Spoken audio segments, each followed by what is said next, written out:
কেউ হামাগুড়ি দিতে দিতে বসে পড়ছে, কেউ বা ওয়াকার গাড়িতে চড়ে সবার আগে পৌঁছার চেষ্টা, না পেরে আবার কারো অঝোর কান্না।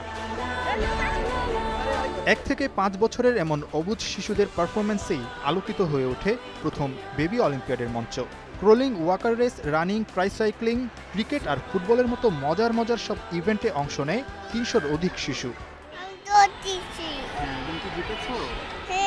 আমি ফার্স্ট হয়েছি।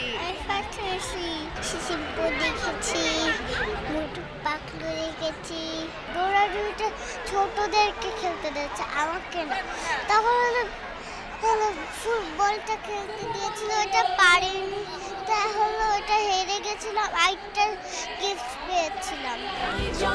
প্রতিযোগিতায় হার জিত নয়, মোটু, পাতলু, হালুম আর টুকটুকির মতো মজার মজার সব চরিত্রের সঙ্গে স্বপ্নের মতো একটি দিন পার করতে পেরেই খুশি এই শিশুরা। আর সুপার বেবিদের ঘিরে এত আয়োজন হলেও পেছনের কারিগর ছিলেন তাদের সুপার মমরা। অনেকগুলি বাচ্চার সাথেও মিশছে, তো অনেক বাচ্চার সাথে একসাথে খেলতে পারছে, এই জিনিসটা আর কি মেইন, এই জন্যই আমি পার্টিসিপেট করেছি। ওর বাবা সবসময় বলে যে আমার মেয়ে হয়েছে, আমার মেয়েকে আমি ক্রিকেটার বানাবো। বাচ্চা সারাদিন বাসায় থাকে, বিরক্ত করে, মজা করবে, সারাদিন বাইরে একটু ঘুরবে, এই জন্যই নিয়ে আসা। সাংস্কৃতিক অনুষ্ঠান আর লেজার শো দিয়ে শেষ হয় 6 ইভেন্টের দিনব্যাপী এই অলিম্পিয়াড। নাহিয়ান বিন জসিম, যমুনা স্পোর্টস, ঢাকা।